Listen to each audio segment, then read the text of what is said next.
Allan David. This is the second half of the Free American Hour. And so I probably ought to do a little bit of this here, so hold on with me.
You're listening to the Free American Hour, second half.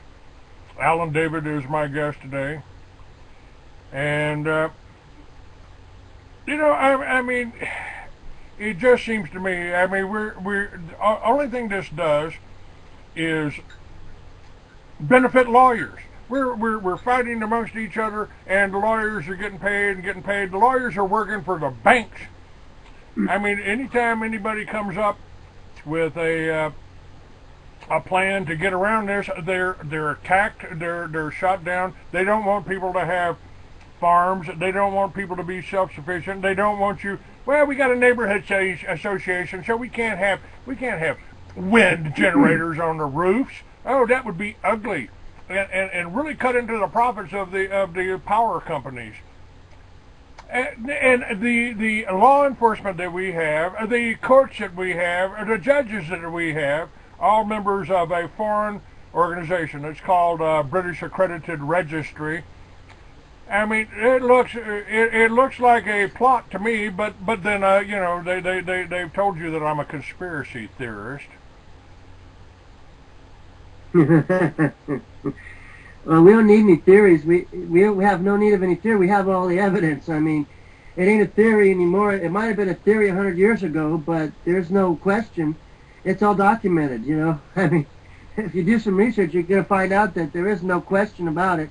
Look up the definition of a conspiracy, and in the book that I'm researching, that's one of the things that I'm doing. Right at the beginning of the book, I'm going to give you the definition of conspiracy, the general definitions under the so-called English language, and then the definitions of conspiracy under Black's Law and Valentine's Law dictionaries, and the definition under the law. And so it'll be clear that there is no theory involved. You know, all of life can be stated to be a conspiracy, because all conspiracy is two or more people getting together and agreeing to do some act.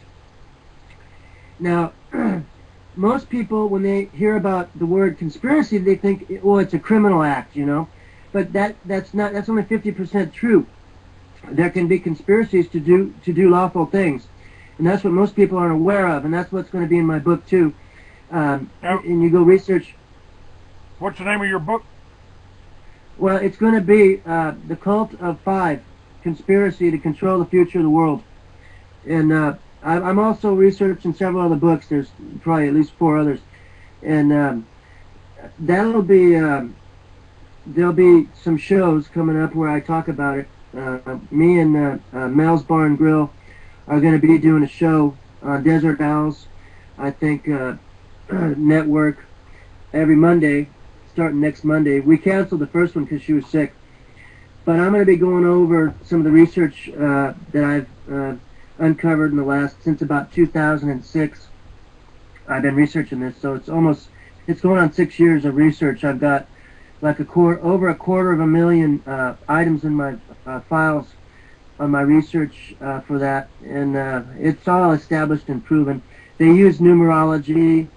The people behind the construction of societies and civilizations are basically occultists, and the religions the titles of the religions don't really matter, because when you go back, and the secret societies and the occult organizations, because there are many people who have come out of them over the years and done exposés and to the fact that the same people control all this stuff at the top. At the bottom, all these organizations look like they might be fighting each other and they might be, you know, independent, but they're not, according to numbers of individuals who have come out of them and exposed what they were privy to, and that is that the same few people are running all this at the top. If you read, let me ask you about this. If you read the Protocols of the Elders of Zion, which I have been attacked and demonized for publishing on my website, well, don't you know that's a forgery, Clay? That's a well, whoever wrote it is dead now, so I don't think it really matters. And let me put out a little public thing here. As a matter of fact, this is the article, the revised article I've been working on for the last few weeks, and the new title on it is "War Comes to America." This is psychopolitics. What you're describing here is psychopolitics. As a well-known controversial publisher and broadcaster, I've been demonized, libeled, and slandered by a wide range of outlets, from the days of Rush of Limbaugh mocking us as black helicopter types and militia, to today's attacks on the activists in the Tea Party, Ron Paul, his supporters, and veterans. This is merely history repeating itself. These attacks, once limited to high-profile and loud activists, writers, and publishers like Bill Cooper and myself, are now going out to, are being extended to cover a lot of people. And the things I've always told you, folks out there, to consider me the canary in the coal mine. It's no theory that many of the things I warned about 15 years ago are occurring right now in our country. I've always maintained there's a war being waged with the real enemy of liberty operating within our borders. Even the mainstream is repeating the observation these days, but they would have you believe that people like me are the enemy. As the elitists expand their definition of enemies, the battle will be bloody. And Iran warned Tuesday it would strike against an enemy, threatening it if it needed to protect its national interest. That came out on CNN. And NDAA, that to me, that was the prelude to martial law by suspending the posse comitatus, much as NAFTA contributed to the exodus of Mexican farmers as drug mules into this country. Did you hear about one of the states they're starting a movement going from state to state to pass a declaration by state legislatures basically voiding out that the thing you just talked about? Yeah, NDAA. The 10th Amendment. The 10th Amendment is what we need to do, and the 10th Amendment was really started. Yeah, it was really hyped 15 years ago by people like Charlie Duke, who instantly made it on the list, the same list as me, as armed and dangerous and false patriots and all that. He was a Colorado senator, and I'm sorry, I believe that was. Yeah, Charlie Duke, that's Colorado. Yeah, he was, I brought him down to speak into Albuquerque about the 10th Amendment. So, yes, that's happening, and we've got a lot of sheriffs. Richard Mack is organizing a couple of hundred sheriffs to back that up. Yeah. But this is, can you give me a time, obviously you're aware of history, what was there a period of time in our history when it was easy to be free? Not that I know of. There's a relative, freedom is relative. I mean, I don't know of a time when we've ever been, when there's ever been absolute freedom. It's always been a back and forth struggle and fight, and conflict, because the haves and the have-nots, those who have the wealth and the money and the power, the guns and the armies, are always afraid of the growing masses, because they are few. And so what it comes down to is it's a few against many. For a few to deceive and keep down many, they got to use some ruthless tactics because they're outnumbered, and so if they were honest and told us the truth, they'd be toast because we wouldn't need them. So they have to lie to us and deceive us and get us to believe, 10,000 lies, and get us chasing our tail and going down the rabbit hole, divide and conquer, order from chaos, the dialectic, by deception you will make war, the Mossad's, motto. But they have to use all these tactics, and on top of it, control all the money, control the land, control the resources. And on top of all of this, there's still a struggle. They still haven't got what they wanted. They haven't instituted the world government to the point they want to. And because we have the information age, it looks like maybe they won't. They might not get there. There may be all kinds of stuff that happens between now and then. But I have serious doubts that they're ever going to be able to institute this world government that they want to institute. Because if they haven't done it by now, we have too much information. They said we just went over 7 billion people. Do you really think they can stop 7 billion people and put them all in a cage? I don't think they can do that. Well, they're going to try. Now, I have predicted that, based on my research, based on history, that what they did to 60 million white Christian Russians, that's people just like you folks that happen to speak a different language. What they did to them over that is what they're doing to us right now. And with the pharmaceuticals, with the food, with the control, with the fluoride, with the jails, with the pot, with the drugs, with the big pharma here, then what are we up against here? I mean, come on, folks. They are killing you. They may have already over 50,000 Americans have been murdered by illegal aliens since 9/11. Our prisons are filled with them, and the U.S. government ain't doing nothing to stop that. Ain't doing nothing to protect you. They're threatening our sheriff. They're threatening our PAO. They're threatening any the sheriffs on the border right now. Well, you know why they're doing that? They've had, ever since World War I and World War II, the globalists have come up with this plan to abolish the borders, okay? And, you have the euro over in Europe. There's, what I found out, and I think Dr. Oh, I forgot her name. There's a doctor out of San Francisco. She's wrote some books about cancer, and I forget her name, but she has also put out about a 95-page booklet on the latest FOIA, and which establishes that in the State Department of the United States there is a standing policy to implement what George Bush Jr. signed into as an executive agreement in 2005 to institute the Amero currency here for Mexico, Canada, and North America, and also South America. And so they've had this plan. I know some people who were alive after World War II, and they said they witnessed there were signs in store windows after World War II in various places showing the map of the U.S., Canada, North America, and Mexico all as one country. So they've had this plan to abolish the borders for a long time, to set up, phase 2 of the world government. And so what they got to do is create an emergency at the borders. They have to have these people coming, illegal aliens, and doing all these, things to cause chaos, which is what they're doing. That's why they don't do anything about it.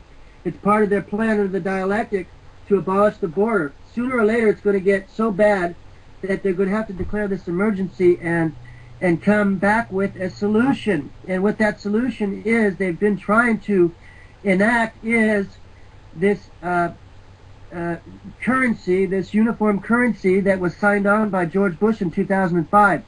What happened was the 10th Amendment movement of the states blew that out of the water, and they had scheduled talks to start implementing the currency in 2009 in Congress, which was stated by Ron Paul on the Alex Jones show back in 2009, and those talks never got underway. They were pulled because the 10th Amendment movement blew it out of the water. There was over 33 states, I think, that signed on to send declarations to the federal government telling them that, look, we're taking back our sovereignty under the 10th Amendment, and we're no longer going to implement any federal programs. If you want something done, you got to pay for it. And so that stopped it, because the agreement that Bush signed in 2005 was not a treaty. It was an executive agreement. And executive agreements do not have to be followed by the states. Now, if it was a treaty...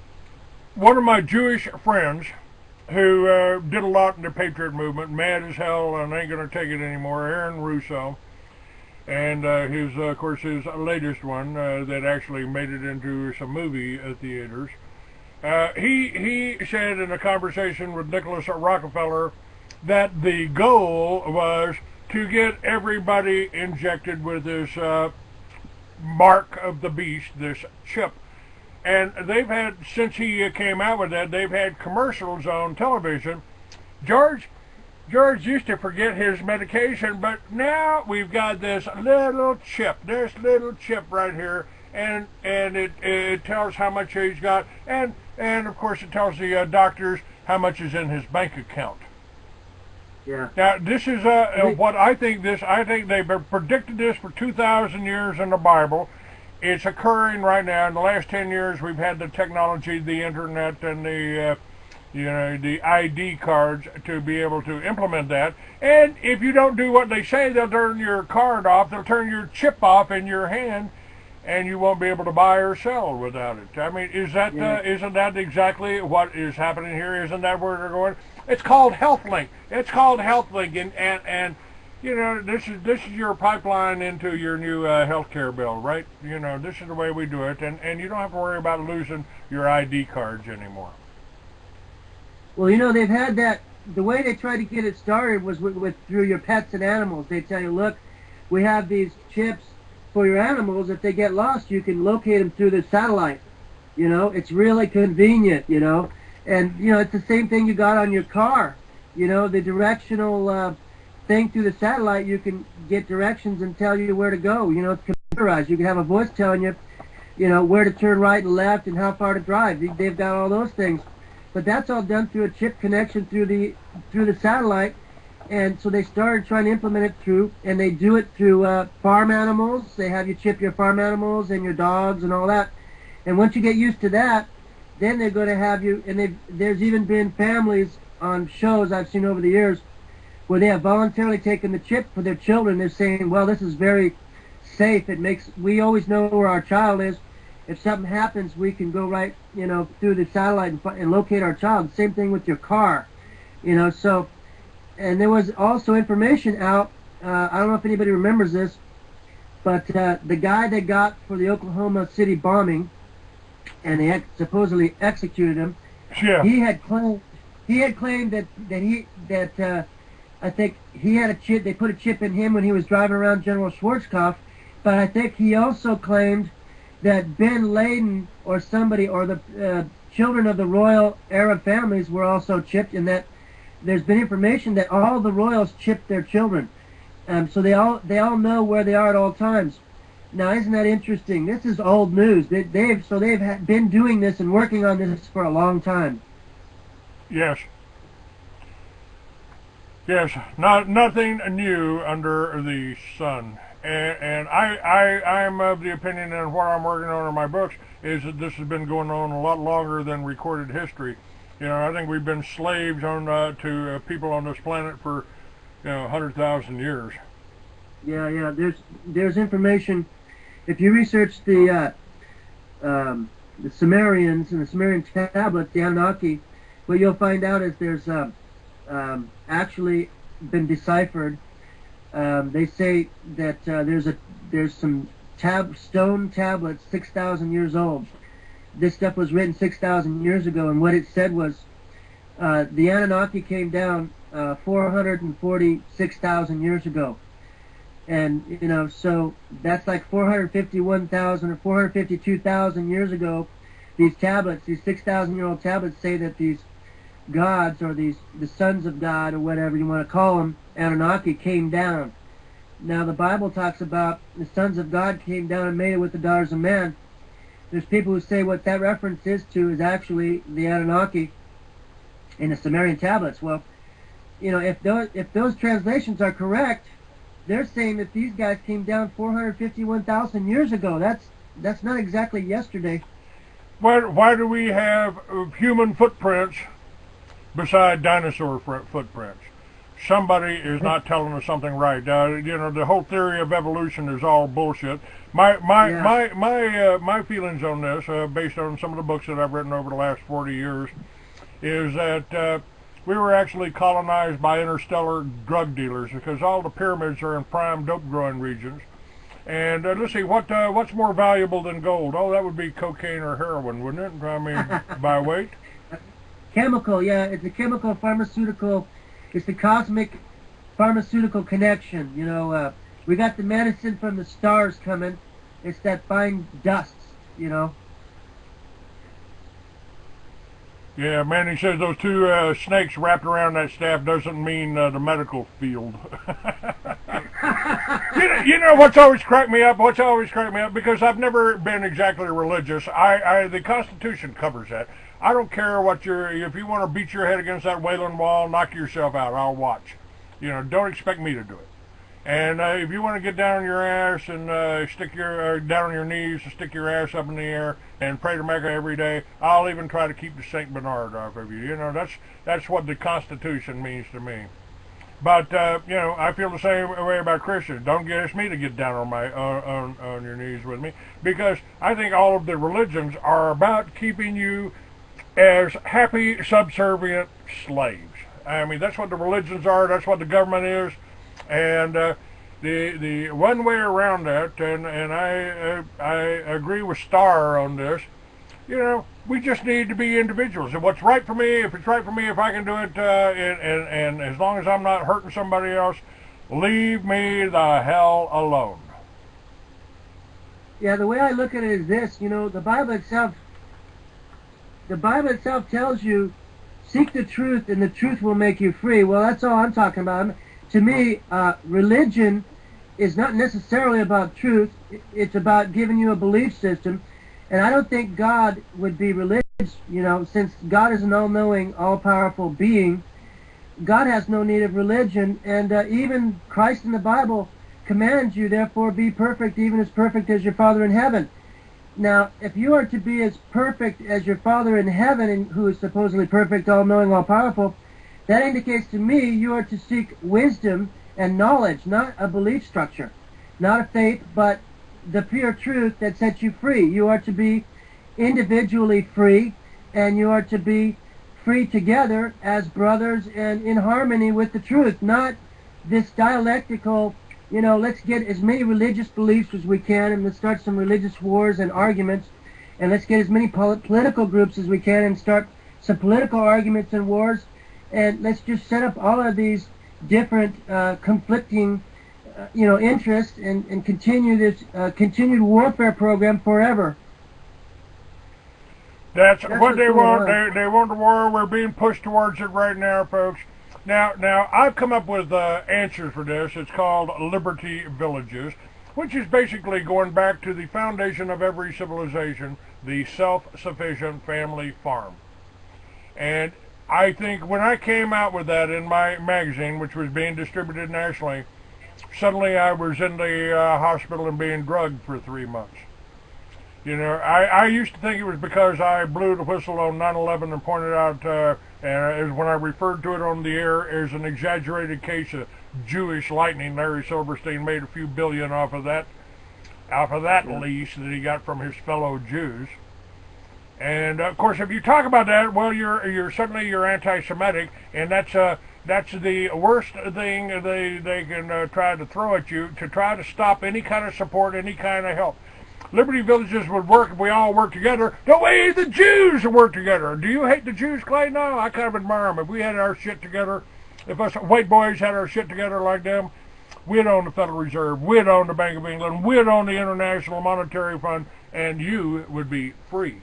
Now, that's the world I envision. I wrote about that world 40 years ago, but it wasn't even, it was simply science fiction 40 years ago. Today, it's possible. but people won't work together. I mean, where is Star getting any backup? I've been doing this for 20 years. I need a little bit of backup right now, folks. I need some donations. I need to sell some books. I've got expenses that I've got to pay that I can't stop.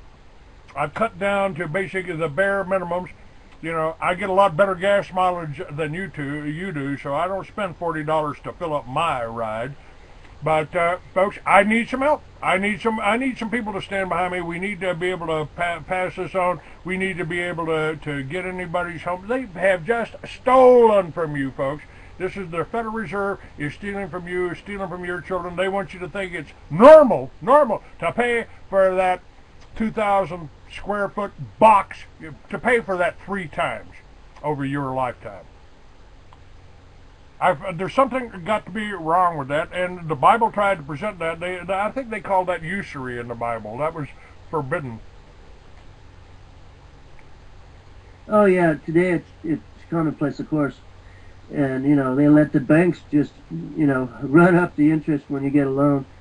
It's crazy. I don't know if Star told you what happened to her when she got her mortgage. This con man got her on the phone and promised her, look, I can get you a new loan here for a 1% fixed rate, interest rate. And she says, well, what's the catch? You know, I've never heard of such a thing. What's the catch? And he said, there's no catch. I can pull strings. I got connections. And, you know, this guy was calling her like almost every day for 2 months or something, trying to get her on the hook and convince her, you know, and of course, she didn't believe it. Finally, she just said, oh, the hell with it, you know, I'll give it a shot, you know. And come to find out, of course, within 30 days, she gets something in the mail, you know, saying that now your interest rates have gone up. And then every month after that, the interest rates went up and up and up, you know, 9% to over 9%. So, you know, that's one of the issues in the lawsuits we have. But this is typical, you know, and if anybody has a problem with the mortgage and they want to understand the paragraph 24 issue, don't hesitate to send me an email at allan@nahls.net and look at my website. You can contact me through that at nahls.net, and I will forward any research I have. You give me your specific issues, and I forward free research. I've been reading books since the first grade, 6 years old, and I've been researching for over 30 years, and researching law over 20 years. So, and I all the time forward free research, you know, by email attachment. I'll send you whatever I got that's relevant to your issue. So don't hesitate if you have a question or anything. Now,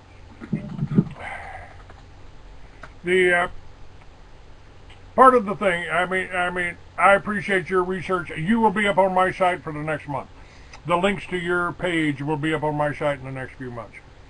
And one of the things, I mean, since they tried to kill me, I've been trying to put everything back together.